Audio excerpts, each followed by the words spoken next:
제 환자 중에도 폐암으로 처음에 저를 찾아왔는데 4, 5년 살다 보면 암이 없던 주변 친구들이 환자보다 먼저 가기도 합니다. 암은 이제 죽을 병이 아닙니다.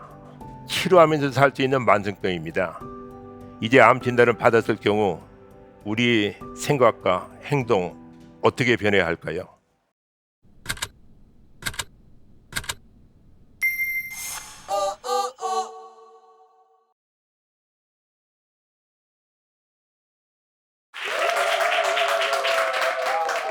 네, 안녕하세요. 심사평가원 진료심사평가위원회 위원장 이진수입니다. 지난해 연말까지는 제가 국립암센터에서 거의 20년 동안 일했습니다. 제4대, 5대 원장도 역임했었죠. 여러분 혹시 건강검진을 받았는데 갑자기 암이라는 말을 들으면 어떤 기분이 드십니까? 죽는다? 시한부? 다른 장기로 전이되면 어쩌나? 여러 가지 생각이 드실 겁니다. 이분은 제가 치료했던 환자분입니다. 2002년도에 양쪽 폐에 4기 폐선암이 발견됐습니다. 1차 항암 치료를 받았지만 암은 더 커졌습니다. 그래서 당시 우리나라에 처음 들어왔던 표적 치료제 1회사 임상 프로그램에 참여하셨습니다. 당시 나이는 59세였습니다. 6년 후인 2008년도에 대장암이 새로 발견됐습니다. 대장을 60cm 정도 잘라냈습니다. 지금 어떠실까요? 놀랍게도 1회사 약도 먹으면서 남들처럼 나이도 먹고 건강하게 행복하게 생활하고 계십니다. 사실 저는 암과 인연이 매우 깊습니다. 놀라지 마세요. 제가 아프다는 얘기는 아닙니다. 의과대학을 졸업한 다음에는 75년 3월에 저희 할머님이 그 당시에 흔했던 자궁암으로 도생하시다가 75세에 돌아가셨습니다. 8월 달에는 저희 어머님이 위암으로 70세도 안 되어서 돌아가셨습니다. 당시에는 암에 걸리면 다 죽는다고 생각했죠. 저희 어머님도 개복 수술은 했지만 이미 암세포가 복강내로 전이되어서 그냥 닫고 나올 수밖에 없었습니다. 얼마 지나지 않아서 상태는 더 악화되고 복수가 차고 음식을 전혀 못 드시는 상태가 되었고 그 상태로 돌아가셨습니다. 운명의 기전에 잡았던 손의 따스함과 그 온기와 돌아가신 후에 차가운 냉기를 아직도 기억하고 있습니다. 제가 암을 연구하고 치료하는 의사가 되기로 결심한 계기가 되었습니다. 78년도에 미국으로 건너갔습니다. 이민 갔습니다. 거기서 내과 전공의 수련을 시작하고 암과 제대로 한번 싸워보겠다는 생각으로 휴스턴에 있는 MD 앤더슨 암센터에 종양내과 전문의 트레이닝을 받았습니다. 이 사진이 제가 내과 전공의 수련을 시작하기 전에 수술방 조수로 일했던 첫 직장의 신분증입니다. 그때는 저도 꽤 젊었지요. MD 앤더슨 암센터에서 종양내과 교수로 근무하면서 최신 암 치료법을 연구했습니다. 당시 삼성그룹 회장님 그리고 금호그룹 회장님을 비롯한 수많은 폐암 환자들이 미국으로 와서 제게 치료를 받았습니다. 그런데 제가 왜 돌아왔을까요? 우리나라에서는 1996년도에 제1차 암정복 10개년 계획을 시작했습니다. 거기에 따라 국립암센터가 2001년 6월에 개원하게 되었습니다. 그때 미국 사람만 치료할 거냐, 이제 우리나라 사람도 치료해 봐야 되지 않느냐는 주의 권유가 있어 한국에 돌아오게 되었습니다. 지금은 제가 심평원 평가위원장이 되어 있지만 사실 심평원과 한판 싸움을 한 적이 있습니다. 제가 미국에서 사용하던 신약을 적극 사용하여서 우리나라 암 환자들의 치료율을 높이고 삶의 질을 높이고 싶었습니다. 그래서 MD 앤더슨 암센터에서 사용했던 항암 치료요법을 우리 환자들에게도 사용했는데 이게 심평원과 갈등을 불러일으켰습니다. 제가 시도했던 항암 치료가 부작용도 적고 토하지도 않고 또 위례에서 투여가 가능했었습니다. 머리도 많이 안 빠집니다. 그런 새로운 치료였는데 심평원은 국내 심사 기준에 맞지 않는다는 이유로 제가 청구한 10억 원을 삭감했습니다. 치료비를 병원이 다 물어내게 생긴 겁니다. 그러니 국립암센터에서도 난리가 났죠. 당시로서는 엄청 큰 액수였으니까요. 저는 현행 기준에 매여서 처방하면 환자들이 생명을 구할 수 없다고 2년에 걸쳐 강력하게 이의제기를 했습니다. 이렇게 이의제기를 하니까 결국 복지로부터 의학적인 필요가 있으면 인정해라 라는 유권 해석을 받아냈습니다. 사실상 기준 변경을 이끌어낸 거죠. 그때 시작된 위원회가 바로 항암제 시작 등재와 고시 기준 개정을 변경을 논하는 암질환심의위원회입니다. 또 저는 암 진단을 받으면 무조건 입원하는 관행도 바꾸고 싶었습니다. 당시에 입원 진료비의 본인 부담률은 20%, 의뢰는 50%였기 때문에 100만 원이 드는 치료를 한다면 입원해서 하면 20만 원, 의뢰해서 하면 50만 원을 부담해야 됐었습니다. 때문에 많은 환자들은 입원 치료를 선호하게 됐죠. 그러니까 환자들이 치료비를 줄이기 위해서 무조건 입원하게 된 겁니다. 이 문제를 해결하기 위해서 본인 부담률을 의뢰나 입원 동일하게 해줄 것을 복지부에 건의했습니다. 실제로 2004년 1월 1일부터는 의뢰와 입원 본인 부담률이 똑같이 20%로 조정돼야 됐고 최근에는 보장성 강화라는 명목으로 10% 그리고 5%까지 됐습니다. 굳이 입원을 하지 않고 의뢰 진료 끝난 다음에 집에 돌아가서 가족과 함께 일상생활을 하도록 만든 거죠. 지금까지 우리나라 전 의료진이 새로운 치료법을 사용하고 국립암센터를 중심으로 시행한 국가암관리 사업을 통해서 90년대 초반에는 42.9%밖에 안 됐던 전체 암 환자의 5년 생존율이 25년이 지난 지금에는 70.3%로 크게 향상되었습니다. 주요 암종별로 5년 생존율 추이를 보면 췌장암을 제외하고는 거의 모든 암종에서 5년 생존율이 증가했습니다. 특별히 갑상선암의 경우에는 5년 생존율이 100%입니다. 일반 사람과 똑같이 살 수 있다는 얘기입니다.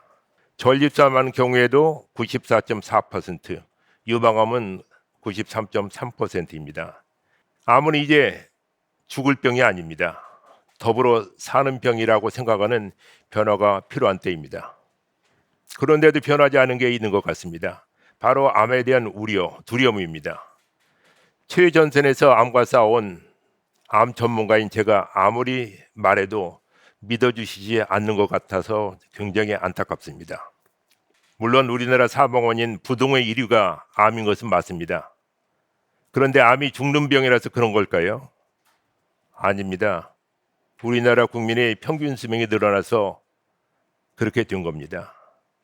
옛날에 많은 사람들이 담배를 피웠지만 다른 병으로 한갑 이전에 돌아가신 분들은 암이 없다고 생각하고 돌아가셨습니다. 이분들이 다시 살아나서 80이 넘을 때까지 살다 보면 당연히 암의 위험도가 높아질 건 사실입니다. 동시에 암은 이제 치료하면서 살 수 있는 만성병입니다. 우리는 어차피 암이 아니더라도 시한부 인생을 살고 있지 않습니까? 다행히 암은 조기에 발견해서 치료하면 완치가 됩니다. 어떤 경우에는 그냥 암을 가지고 암이 있는지도 모른 채 사는 사람도 있습니다. 당뇨나 고혈압처럼 치료하면서 살 수도 있습니다. 그런데 왜 두려워합니까? 최근에 발표된 우리나라 암 등록 통계자료에 의하면 지난 20년 동안 암 진단을 받고 아직도 생존해 있는 암 환자 수가 200만 명을 넘었습니다. 이 중에 암 진단 후 5년 이상 생존한 사람도 116만 명 넘습니다. 갑상선 암 환자가 제일 많고 그 다음은 위암, 대장암, 유방암, 전립선암, 폐암 순입니다. 이렇게 조기에 발견하여 치료하면 8, 90% 이상 완치가 되는데 치료 후에 5년 이상 재발하지 않고 생존하게 되면 일단 그 암은 완치되었다고 생각합니다. 그런데도 암에 대한 두려움으로 환자는 수술을 요구하는 경우도 있습니다. 그런 경우에 의사한테 이런 얘기를 합니다. 당신이 수술 안 해주고 책임질 거냐? 수술해달라. 의사 선생님이 말을 안 듣고 수술 안 하는 게 좋습니다. 그러면 다른 병원에 가서 또 물어봅니다. 그쪽에서 수술해주니 수술 안 할 수가 없습니다. 특별히 갑상선암 환자 같은 경우에 일부 환자에서는 임파절에 전이가 된 경우로 발견되는 수가 있습니다. 그런 경우에 선생님이 수술 안 해줘서 전이가 됐다. 그때 수술해 줘야 되는 거 아니냐, 이렇게 따지는 경우 의사들은 정말 난감합니다. 그래서 어떤 의사분들은 환자의 의견에 동조하지 않을 수가 없습니다. 굳이 할 필요가 없는 검사인데도 검사를 하고 또 수술을 하게 되는 거죠. 이 모든 것이 암은 곧 죽는 병이라는 두려움 때문에 그렇습니다. 하지만 이제 다른 세상이 왔습니다. 표적 항암제나 다양한 면역 치료 항암제, 또 요즘에는 유전자 치료제까지 개발되다 보니 암에 걸렸다고 해도 몇 년 더 오래 사는 것은 당연한 것으로 받아들이고 있습니다. 제가 사용했던 이레사란 표적 항암제의 경우 전이가 되어 있어도 효과가 있어서 평상시와 같이 일상생활을 할 수 있습니다. 이 약을 먹는 환자의 경우 평균 2년 만에 3년 잘 살고 있습니다. 고혈압이나 당뇨약을 드시면서 사는 것과 같다고 보시면 됩니다. 그런 의미에서 저는 제안드리고 싶은 일이 있습니다. 이런 분들을 이제 암 환자 또는 죽을 사람이 살았다는 의미에서 암 생존자 이렇게 부르지 마시고 암 경험자라고 불러주시면 어떻겠습니까? 맹장염 수술 받는 사람을 맹장염 환자 또는 맹장염 생존자라고 부르지는 않지 않습니까? 이제는 나도 한번 암치료 받은 적이 있어 라고 쉽게 말할 수 있는 사회적 분위기가 되었으면 하는 바람입니다. 전에 얘기한 것처럼 암은 조기에 발견해 치료하면 80-90% 이상 완치됩니다. 암 치료 후에 건강히 살아가고 있는 이 암 경험자들에게 따뜻한 격려와 취업이나 보험가입 등 경제활동의 제약을 받지 않도록 하는 사회적 배려가 필요하다고 생각합니다. 또한 투병이란 말, 저는 이 말도 바꿔야 된다고 생각합니다. 암과 싸운다는 얘기인데요. 암과 절대 싸우는 게 아닙니다. 암 가지고 암 치료하면서 같이 사는 겁니다. 관리에 가깝다고 할까요? 제가 보던 환자 중에서 처음 진단받을 때 자기가 금방 죽을 것처럼 절망했던 환자가 점점 얼굴색이 달라지고 환해지는 것을 저는 많이 목격했습니다. 제가 좋은 치료를 해줘서 그렇게 좋아진 건데도 환자는 스스로 운동도 하고 좋은 공기 마셔서 좋아졌다고 해서 제가 좀 서운할 정도입니다. 그러니 이제 오래 살다 보면 나에게도 언젠가 암이 올 수 있다, 이런 생각을 하고 사는 게 좋습니다. 암 걸릴 것 두려워해서 절대 미리 돌아가시지는 마십시오. 실제로 통계를 보면 남성들은 5명 중에 2명, 6명 중 3명 중에 1명이 사는 동안 암에 걸리는 걸로 되어 있습니다. 제 환자 중에도 폐암으로 처음에 저를 찾아왔는데 4-5년 살다 보면 암이 없던 주변 친구들이 환자보다 먼저 가기도 합니다. 그리고 앞부분에 언급한 것처럼 이태석 환자처럼 또 다른 암이 생겨서 별을 2개 달았다고 농담으로 얘기하기도 합니다. 이제 암 진단을 받았을 경우 우리 생각과 행동 어떻게 변해야 할까요? 일생 동안 암을 연구해온 의사지만 저도 암 진단 받는다는 거 별로 좋아하지 않습니다. 상상하기 싫습니다. 그렇지만 만약에 그런 진단을 받는다면 이제 올 것이 왔구나 생각하고 한 2-3일은 잠이 안 올 수도 있을 것 같아요. 환자들은 혹시 오진이 되지 않았나 해서 여러 병원을 돌아다니면서 2-3번 정도 암이라는 얘기를 들어야 믿게 되는 것 같아요. 저는 그렇게는 하지 않을 것입니다. 제가 알고 있으니까요.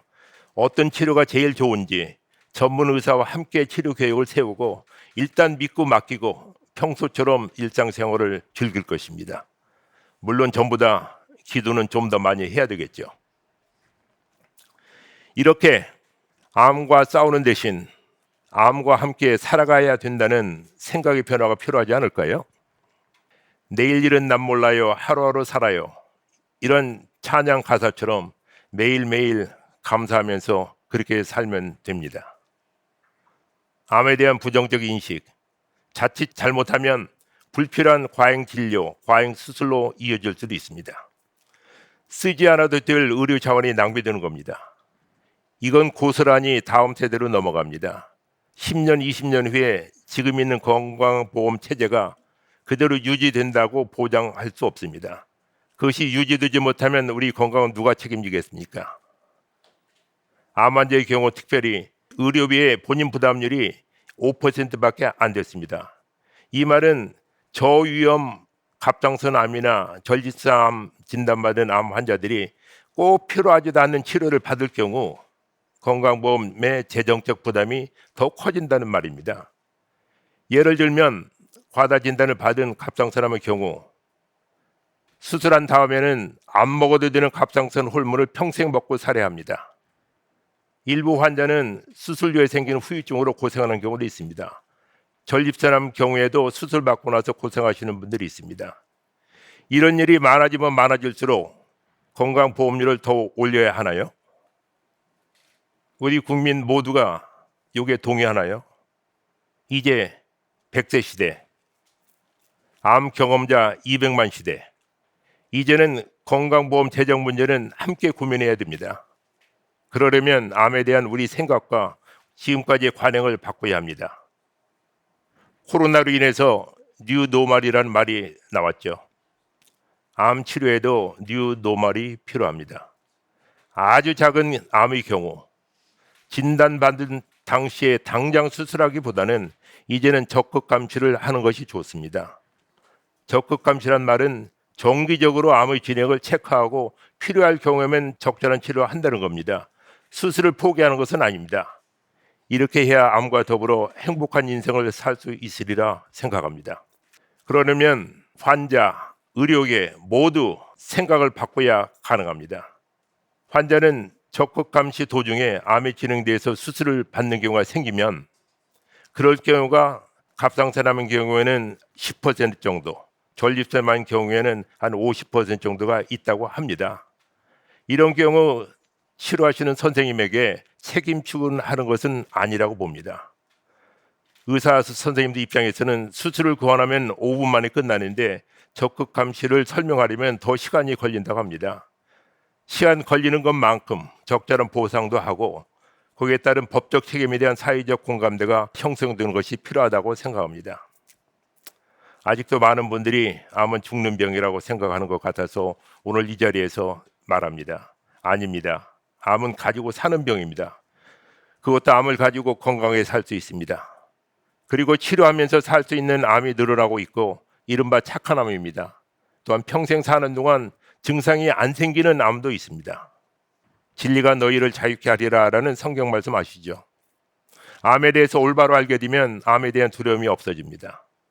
두려움이 없어지면 암을 가지고도 행복하게 살 수 있습니다. 암에 대해 제대로 알면 두려움 없이 100세 시대를 맞이할 수 있습니다. 감사합니다.